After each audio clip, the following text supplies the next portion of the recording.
Tak ada kereta lain ke lang? Handling tak cun langsung. Nak bawa laju-laju pun rasa terbuai je ni. Tiba-tiba perjalanan mereka tersekat sebab ada pondok tol di dalam hutan.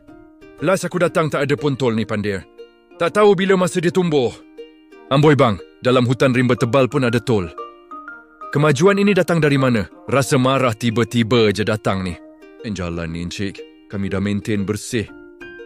Dapat Encik jalan santai-santai. Tak payah buang tenaga nak tebas-tebas lagi.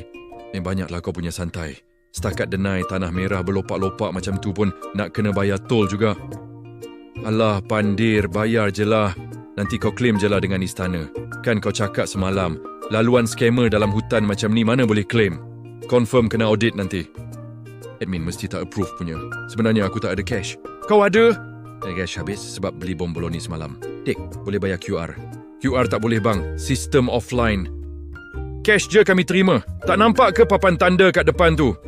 Suasana tiba-tiba menjadi sunyi sepi. Hanya bunyi cengkerik yang kedengaran di celah-celah semak rimba. Alasan je tu QR rosak. Cakap je lah kau sengaja nak main cash sebab tak nak bagi income tax detect kan?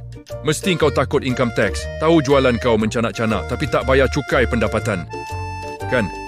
Aku officer. Jangan nak nipu. Dengar je perkataan income tax. Terus berpeluh berada tol tu. Wajahnya yang bosan tadi bertukar menjadi cemas. Tanpa banyak bunyi, palang buluh terus terangkat dengan laju. Selamat duit Pak Pandir hari ni. Kembara mereka diteruskan semula meredah ke pekatan rimba ke arah Tasik Chini yang penuh misteri.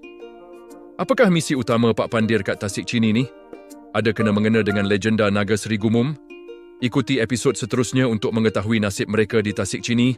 Jangan lupa like dan follow.